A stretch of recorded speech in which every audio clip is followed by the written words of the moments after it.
ला कीन ले कुसुम रंग के साड़ी। परब में शामिल जब की बड़की मौसी बड़ी। हमारा ला कीन ले कुसुम रंग के साड़ी। परब में शामिल जब की बड़की मौसी बड़ी। आ छोटा को के ले हम छागल आ नीम मिठौआ गागल।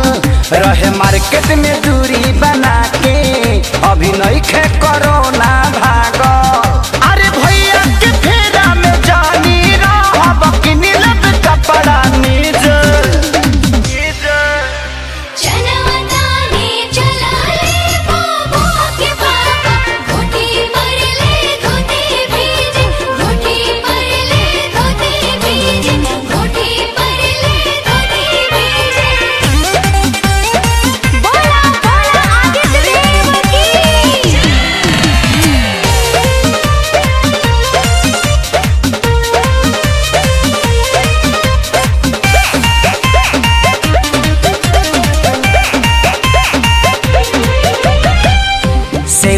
शरीफा मीठा ले हब ज्यादा।